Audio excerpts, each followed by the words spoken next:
Hey everybody, Dave Lindberg with another episode of THD Podcast coming from nice blue skies of Taiwan, Hong Kong today. As always, our guest from Japan, Mr. Simon Weston. How's the weather in Japan today? We're actually getting snow today, Dave, so we must be poles apart. I don't know. Okay, well that's a perfect segue. So with us today, we have Alan Wu, who's actually a Taiwan Canadian transplant. So we've all relocated back to South China area to avoid snow. So how are you doing today, Alan? I'm pretty good. Thanks, Dave. How are you doing? Yeah, I'm doing great. So yeah, Alan's with a company called Zack Technologies in Dongguan. And I've known Alan for some time. He's got a long history in audio product development, working with some famous factories and brands in the past. So we thought it'd be fun to bring Alan on. He's doing what I know, Zack, is that they were doing plastics, but now they're expanding into complete products. So Alan, maybe tell us a bit about where Zack started and where you guys are going in terms of your products. Okay. So Zack was actually developed by 2013, but way before that, our CEO, Mr. Wang, was in plastic industry. Plastic injection company, manufactured for a long time. Then we start involved into Zack come out. So we actually have a team over here, all the engineers, and then all the experience that we have is more than 20 years already. So our very first, let's say the major customer is the Vivo, okay? And we have been grow up with them by shooting the plastic back cover and also the plastic phone cases, and also help them to do the panel cases to start. Then about started from 2016. Then we start involved into the finishing product. So we start doing from like very simple plastic cases all the way to like a little bit like the material parts for the cell phones. Yeah. And then into Bluetooth speakers and also like spatial main power bank. Oh wow. And headphone is our latest product this year. Oh wow! Are those bone induction headphones? No, actually, it's our actually newly developed that we so-called the more like child protected headphone. It actually has the like port, audio port come out from the headphone, so it doesn't come into your ear. Okay, you actually play the audio from outside, so you can still hear the voices. It's still open air. It's an open air headphone. Okay. That's okay.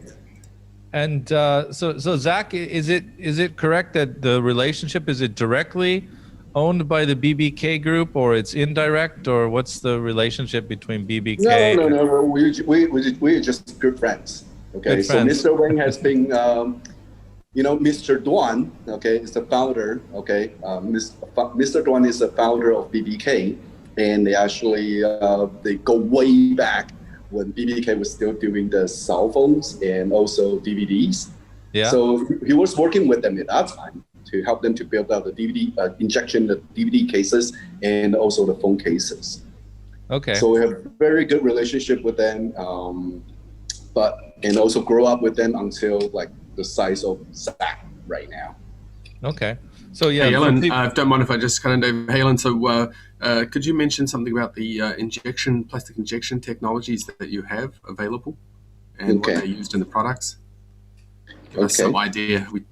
Yeah. So like what David said, I've been actually know him for a while. Then we've been working from like huge speakers, like tabletop from iPod docking from that time, and then until now.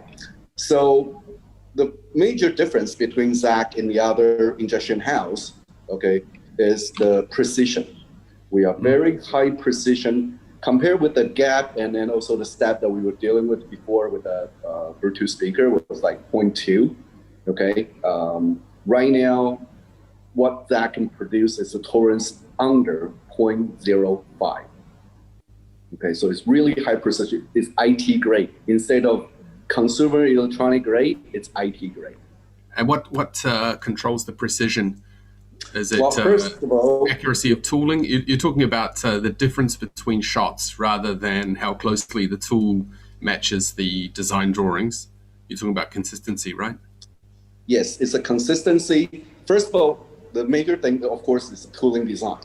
Okay, you have to have a really experienced people to design the tool. Okay, including how to do the slides and everything, because you have to control it very precisely.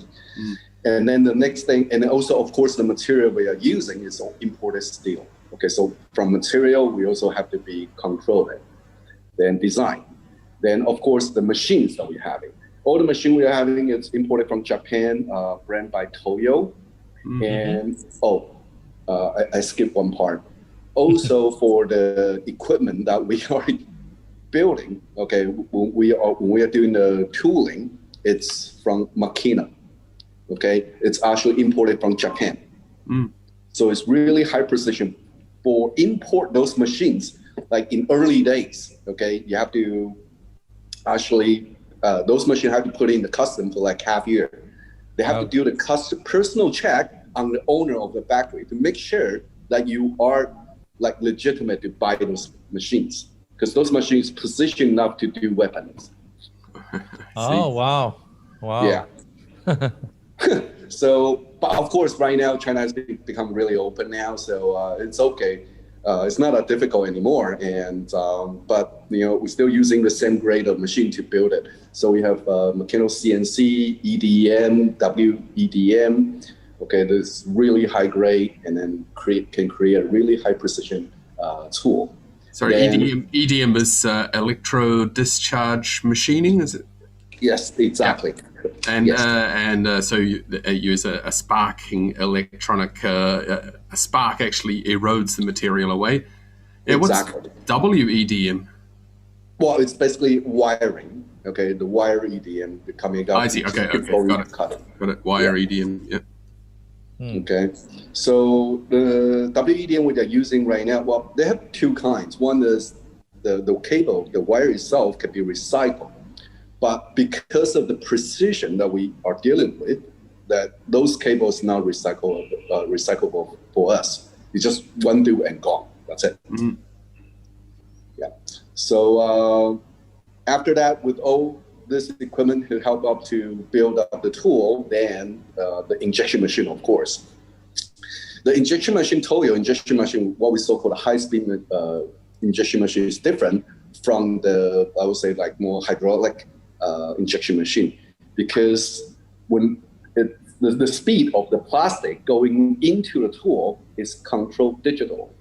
Instead of controlling, it's a little bit more like analog, because oil pressure does pump up a little bit, but with electronic, it's very steady, it's very stable. Right. So that's why the plastic flows and everything with very little flow mark. And also, we usually have a flow line in the back with a hole. Yeah. Okay? Yeah. So those problems could be eliminated. Wow, very interesting. Yeah. And so, an electric machine means the screw is electrically driven, not hydraulically. Yes. Correct. But there's other electronics to control the flow rate of plastic. It's all controllable, like from starting point, the temperature, the speed of injection. And then, all the way, you can set up the different section until the injection has been completed. So it's all controlled. So if you want to go plastic, want to go faster a little bit, then, you put up the speed, and then, so the plastic flow to this part, we need it to be a little bit slower. Then, we'll put it down a little bit. So is that something that the engineer kind of tunes by taking some shots, looking at the result and adjusting? Yes, that's very it's very experience driven. Yeah. Mm-hmm. Yeah, it's very experience driven, because we're talking about like very little and very thin plastic have to flow through the tooling, not like the big PC part that the plastic just go through. Yeah. Right. So it's very different. So do they have to dial in or tune the machines each time they set up a run, or they do it once in a sort of a pre-production and then set that program? Well, you have to go through a couple injection trial round until we figure out where we need to increase the speed. Mm-hmm. And of course, that before we actually start injection, we have the software to help us to judge the plastic flow, the injection flow. So started from software, and then no matter what, to the bottom line is you have to go onto the injection machine and see how it goes. Mm. Right. So you actually run a simulation to see, like, we're using this grade of plastic and this is the type of mold, and then you can kind of predict to a close degree what kind of flow you'll get from that shot, and then you'll do a few samples and then maybe double check it and before you start full production. Yeah, let's double check, and then again it will be based on our the experienced engineer, okay, to do. We call them 师傅, right? The master. So the master knows where to, go faster, or they need to slow down a little bit. Those experiences cannot be bought. I mean, I just admire them. I have to beg them every time I go down production line to them. So Sifu or Sifu, that's kind of like sensei, is that right? Exactly. Yep. The master. The master. Yeah. The injection master, we call him. Okay. And how much do they like it when customers suggest new plastics or new materials? Is that something they got to go read a data sheet and then go, how are we going to handle this new material? How is it going to flow? Or does the machine company supplier also have information on how that plastic resin or material resin would work with your equipment? Yeah. No, actually, those machines, the material nowadays, okay, PC ABS, whatever, they all have what we so-called a standard spec, and then this flow rate. Okay, those won't cause like huge difference. Okay, won't really. The major difference will be the thickness of the plastic itself. Right.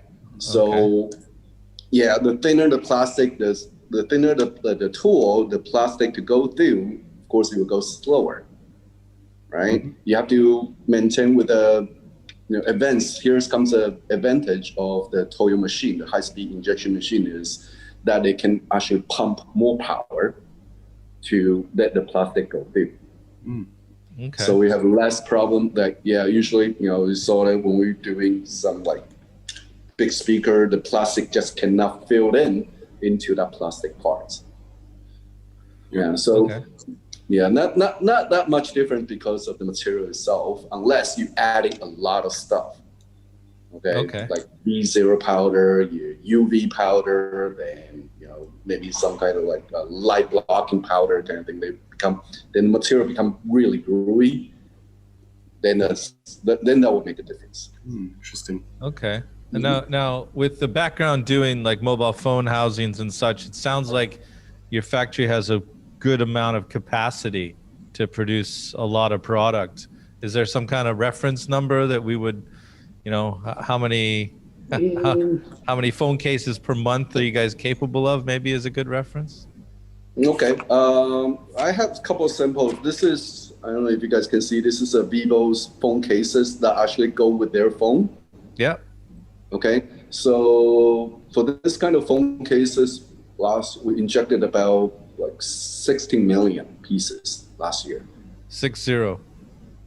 Yeah, 16. 16. 16. Okay. Wow. Yeah, that's just one project. And of course, there's a couple of them different. And right now, we start doing the mid cases. What you're seeing over here is the most advanced technology we are having right now. Okay. This is the cases for the Vivo phone. The whole plastic, all material, the whole thing that you see right now, it's all built up within Zack. What's the difference is the antenna. You see the light, this part over here? Yeah. This part over here? Yeah. This is antenna. Okay. So this is antenna, and then this antenna will electronically plate it up to the outside, out to the edge over here. So it's almost like a via built right into the mold for the antenna, the printed No, antenna. it's plastic injected and then plus electronic plating. So Okay. we actually electronic plate the antenna onto the plastic. Remember back then with the metal part, then we have to, like for iPhone 6, we have to have the antenna rubber part on the top of plastic, on top of the metal part. Yeah. That's because you have to have an antenna to come out. So basically this is the same idea. So we are able to electronic plating the side and also or painting, okay, and hide the antenna inside. Oh, wow. So yeah, this part is antenna. Right. You cannot really see. But it's an antenna inside. And then the opposite of that plating, could that plating be used for shielding as well, rather than antenna? Yes, depends on the thickness. Okay. Depends on the thickness. So yeah, here's one item I thought was very interesting. There we go. Okay, so this small part, with the high precision part, so means that we can inject really small parts.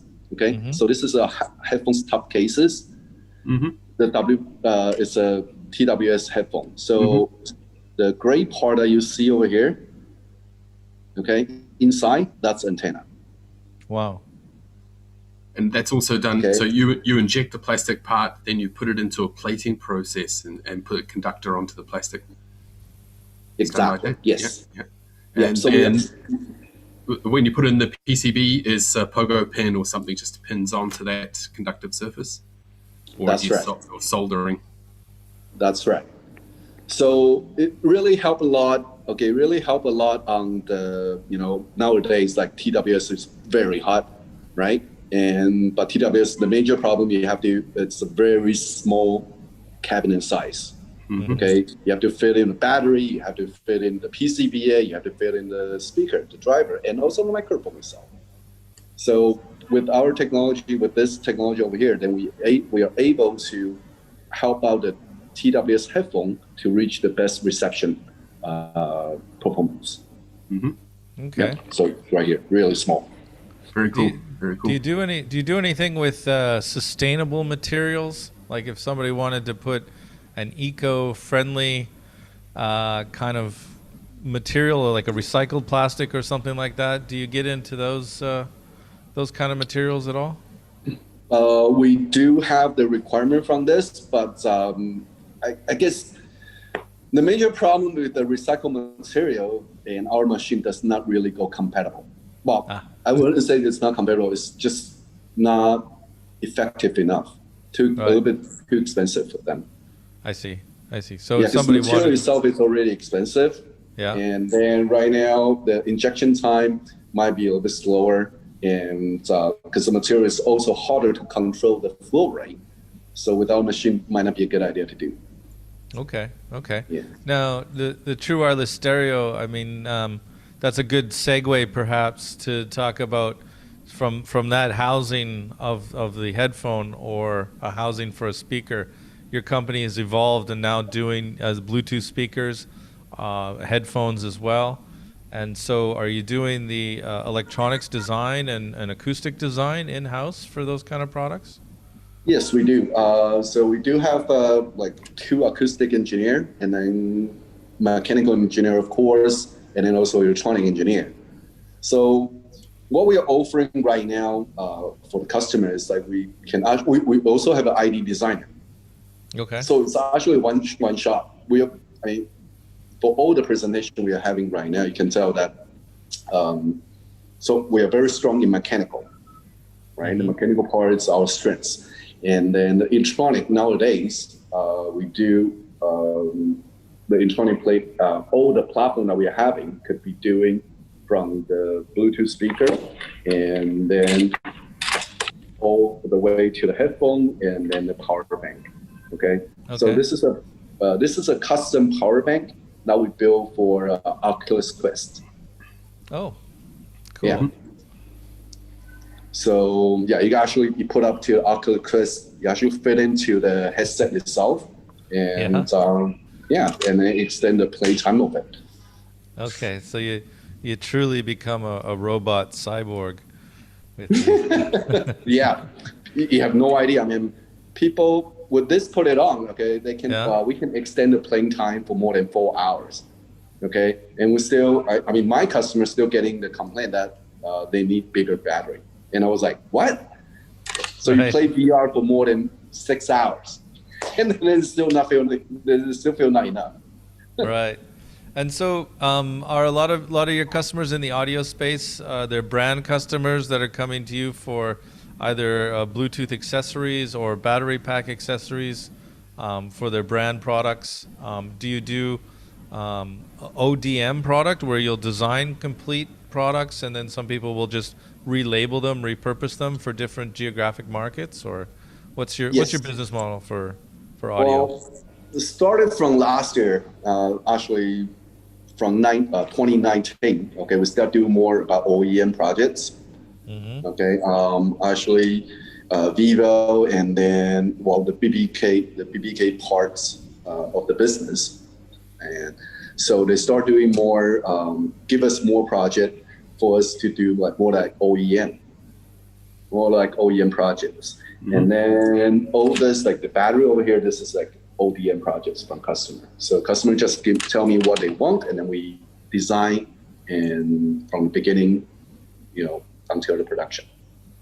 Okay. And then since last year, I mean 2020 was, you cannot really find any new customers. So what we do is, we have to slow down a little bit and also consume the resources. So we didn't quite do ODM for this 2 years. Okay. Yeah.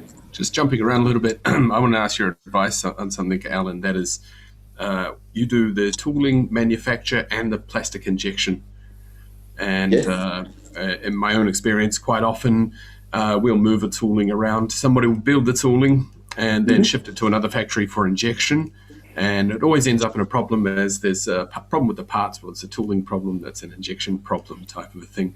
Do you have any advice on, is it best to have the tool manufactured and an injection in one shop, or is it quite okay to manufacture a tooling and ship it to another injecting factory? For this, I would suggest, depends on the product, okay? Depends on the product itself.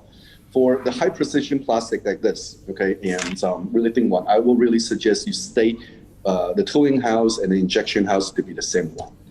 But if you are talking about something bigger, like the Bluetooth speakers, okay, like this kind of thing, then it's probably okay to ship to another injection house when you want to ship your tool, okay, because they have better tolerance. When you have a better tolerance, then you have less problem to deal with a different machine. Usually, the problem is with changing the injection house from this one to another one is like you basically have to suffer again from the defective rate. The ramp-up rate will just have to go all over again. And of course, what the customer doesn't want is like the cost increase. Sure. Yeah, so it really depends on how customer really decided. And usually if the tool itself is bad, okay, it doesn't matter where you go. Okay. Yeah, sure. Yeah, it doesn't matter. You're just there. An example project that I have on my desk right now is somebody wants to put a battery pack into a product. So they want to get a receiver mold with a connector and then be able to slot in batteries. Almost like if you remember power drills, those little interchangeable powers. And those look like, obviously very precise, so everything has to line up. It clips in and it makes connection. Would that be an example of something where if you had all the tooling and injection in the same facility that you're going to reduce your error? Because what we're being warned of is this kind of thing, the precision can be a challenge to make everything line up in the end. Oh, yeah, well, if you're talking about precision, it's, here will be no problem at all, I'm telling you, okay? Okay. That's the major difference between the injection house that we were dealing with before. Totally different. I mean, it's like, I joined Zack about 3 years ago. Yeah. And then I start looking at their quality spec, and then also the product itself. I mean, the spec, like for this Bluetooth speaker itself, okay, we're talking about you can see, I mean, the gap is, this is a PC material, okay? Yep. So this is a square part, and there's no drop angle. Right. Okay, no drop angle from the corner. Okay, so it's a four-way slide. All right. Wow. We have about 34 CNC machines over here. Okay, so all this holes over here, the holes. Okay, this of course it's a pad. Okay, but we CNC them out After injection. After injection. Right. Okay, so that's why that you don't see any seam line over here. So this one actually, the tool go up this way, and then we CNC out. So there's no parting line at all. Right. Yeah, it's probably difficult to see, but there's no parting line. It's a perfect plastic. Okay. So that in that case, your own mechanical engineer did the part design. Yes. You'd also have projects where the customer comes with their mechanical design, gives it to you to build the tool. How often do you find problems with the mechanical design not having draft angles or having features that cannot be realized in a plastic tool? It really depends on, again, it's coming to the business, it's always about the cost, right? The money. Yeah. We were able to tell the customer, okay, you can do this and that way. So there's always cheaper way and then also the more expensive way. Okay, the better way that to meet what the ID engineer wants, right? But of course, that when you want to have a perfect ID, you probably need to the tool design will have to be more different. Will be you have to spend a little bit more on slides and everything. But sure. Yeah, I mean the advance over here is that we can go really high end and we can also go normal standard. Okay, so and then we'll just let the customer to decide what will be the most beneficial for their investments. Yep. And so, what is the sort of a minimum quantity that you need to produce for it to fit your factory? Well, it really depends on what customer. Okay, let's say like an iPhone case, you sort of need 1 million units or 10,000. Okay. Every time that we're talking about 20,000. Yeah, I see. But again, like I say, it also depends on how complicated it's the case itself. Like this one, we're asking at least 50,000 to start, right?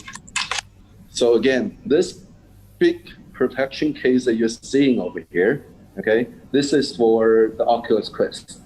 Yep. Okay, so it's a PC part with a TPU in the back. I see. Yep. Yeah, so we have also dual injection machine. Okay, so we can inject PC in the front and then TPU in the back, or we inject the PC first, then have this TPU injected after. Right. Put it into a second tool. Yeah. So this one itself is then the quality that we're talking about is 5,000 to start, because this is relatively big, right? Right. Compared to the size of it. And in terms of parts cost, again, it's going to depend on size and so on, but how is the split between raw material cost and then running cost, electricity and labor cost of running machines? Well, again, it's all about the quantity that we differentiated in there, okay? But usually what we're talking about is that, for Vivo, unfortunately, working with the Chinese manufacturer, it's like really marginal profit. Well, basically, to put it this way, okay? They just told us, okay, you can earn 5%. I see. And then you have to deal with the rest of them. But we are able to tell them, okay, how much might be the labor, what kind of injection speed we're having, but they will let us know, okay, here's your profit percentage. For cases. But of course, when you talk about this kind of finishing product, then it'll be a little bit higher. Yeah, but again, it's all about the quantity, okay, that the customer required, and and also of course the material. So it's actually pretty scary for this last year that the material goes up a lot, and then also because of the COVID, the business was really bad. So yeah, it was kind of scary. Interesting. Okay. So actually I asked the question because, as you mentioned, last year the material costs went up quite a lot. And from the buyer's side, people thought, well, that probably doesn't account for a huge percentage of the total part cost, because you still have labor, electricity, injection time, machine amortization and so on. So why should the material cost increase the part cost directly? Maybe, I don't know, if it's 50% of the part cost is raw material, fair enough, you increase the part cost. But if it's only a small portion, you wouldn't expect the part cost to increase so much. Yeah. Well, first of all, with the phone cases over here that we're talking about, because the Vivo, they provide the parts provide the material to us. Ah. Okay, so we do spend the, we basically do the OEM for them. We just help them to do the injection, right? Yeah. But right now, I'm capable to control, let's say for finishing goods, okay? I'll be capable to control the material cost under 70%. And then the rest of it really depends on how complicated the product itself, and then what kind of quality standard that customer require. Right. Yeah, and that's the thing about the metal plating. What I know about that technology is it really proves your factory as a a reliable factory, because sometimes people will mix in recycled plastic to try to get more yield and profit.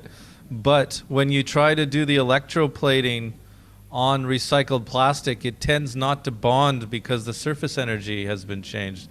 Is that what you know? Yeah, okay. Yes, exactly. Yeah, exactly. And then of course, the one thing that is like, it's too thin. It's like the product itself doesn't make sense. We don't, you do it, you will kill yourself. Yeah. You just ruin your own machines. Because my experience was seeing brands that were told they were getting virgin ABS, and then we tried to apply an electro deposition process to the ABS after, and it should bond, but it wouldn't bond because the reality was their plastics factory was cheating the brand. So just some things, I guess, for people watching to watch out for, and I guess a good reason to approach Zack if you want your plastics made right. I'll guarantee we use new material. Okay, I got a bunch of bags down there. I hope to just use up them, so I have less burden on my shoulder right now. Yeah. And so is a lot of the resin, is it imported, like Japanese, American, or whatever the customer specifies, or does GE have a SABIC plant in China so they can make the resins local, or it varies? Yes. We use one of the major material brand that we are using is Bayer. Okay, Bayer material. Yeah, because I was appointed by the Vivo Corporation, BBK Corporations. And then we also imported from Taiwan and Japan.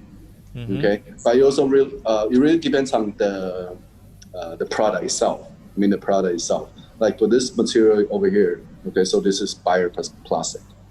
Okay, yeah. And then this PC, this PC is also Bayer too. Yeah, we use a lot of Bayer. Okay. Yeah.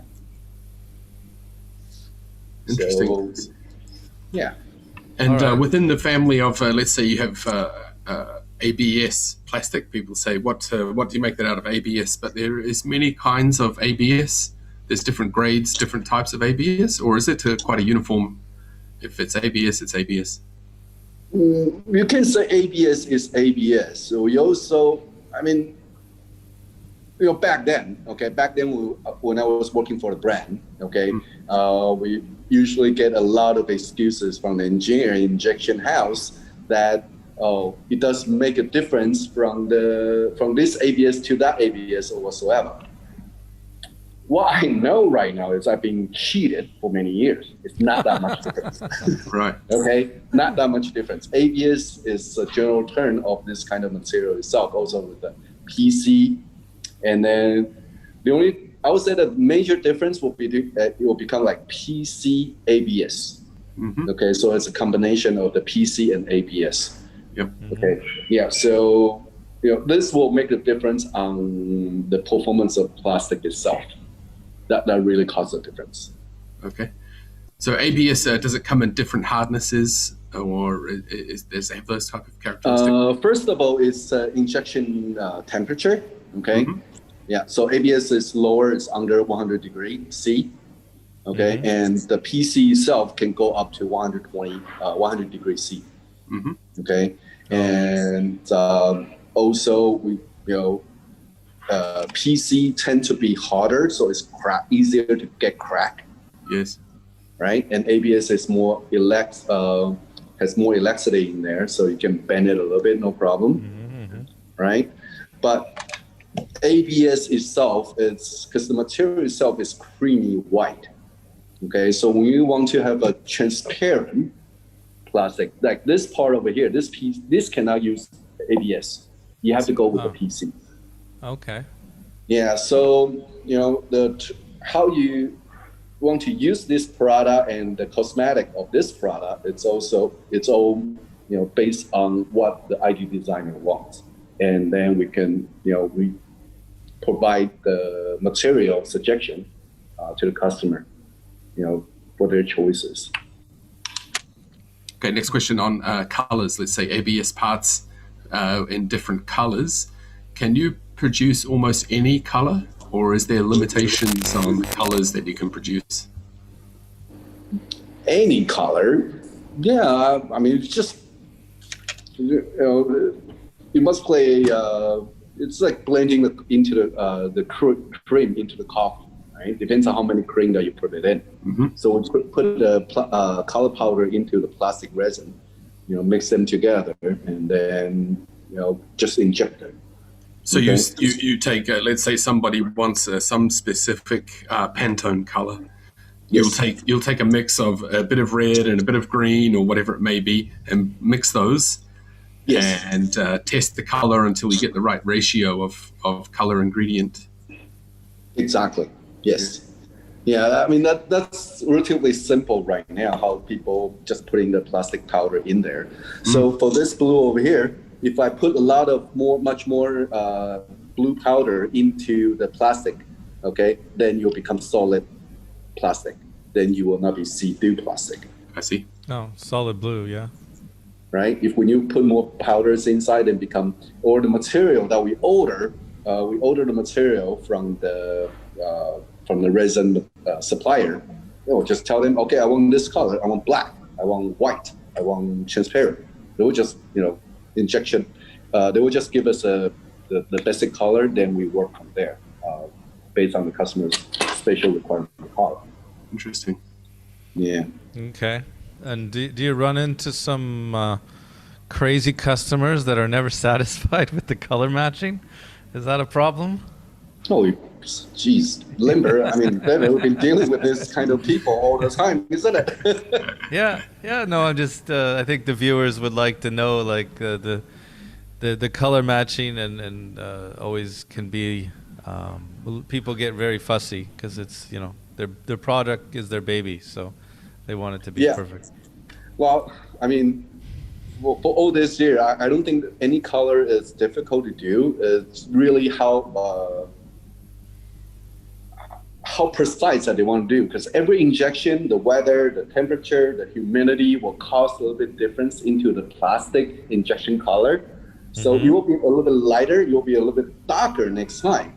But the limitation right between is how that'll be the experience of manufacturer to be controlled. But there's always some tolerance. There's always some difference in there, no matter what. Okay. So if you want to talk about the crazy customer, difficult customer, then we're talking about I would say it's more like how precise that they want the color to be the same every single time. Right. Like there's a famous story about the Apple White, about the plastic that was used on like the charging connectors, the wall plugs for the Apple products.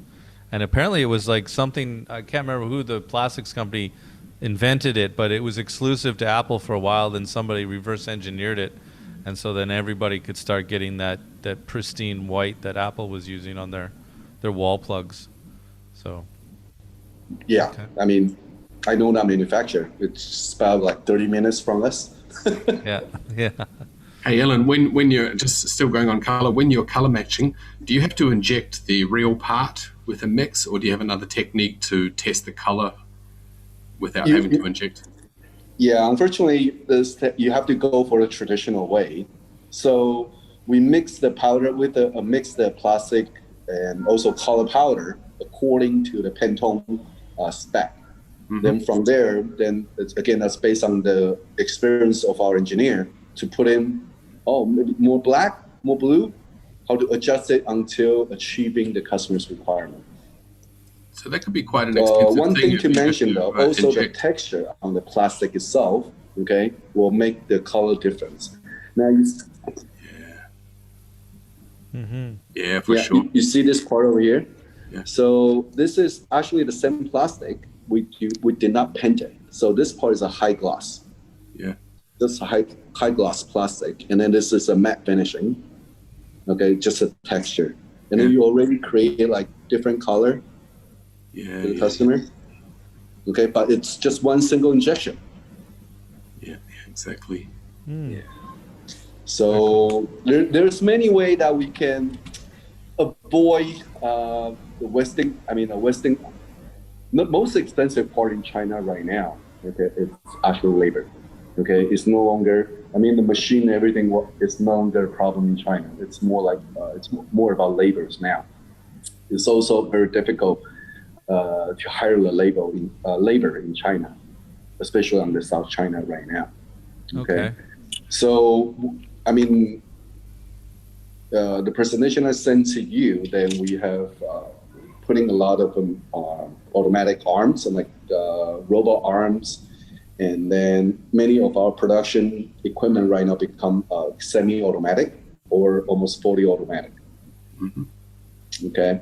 So all this says like for our new factory, when I'm talking about the painting part, all this painting and electronic plating, it's almost like automatic. Mm. Okay, so we have our own pen shop. We have two painting lines. Okay, in on 6th floor, and then also electronic plate line. So basically, we try to cover everything, and then we can ship this guys, from 1st floor to 6th floor, count down to CNC, and then just maneuver them to achieve the most effective labor. And the labor problem is the cost is high, or just people are not available? Both, actually, both. Yeah.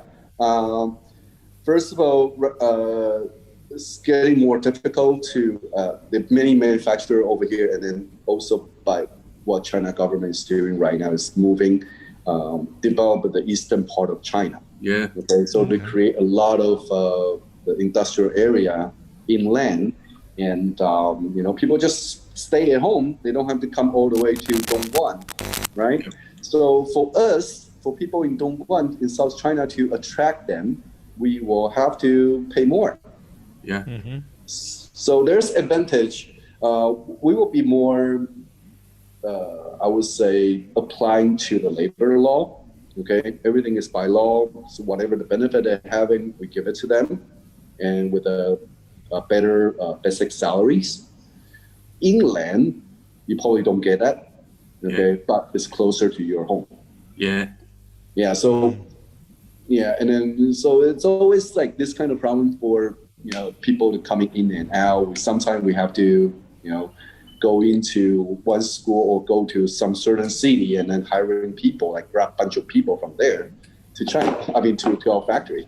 Yeah, interesting. Has COVID complicated, the hiring process? Do you guys have to do, like, obviously there'll be temperature checks in and out every day. Are people, what are the rules around working in the factory in the current? Well, temperature check is basic. Face mask is a basic.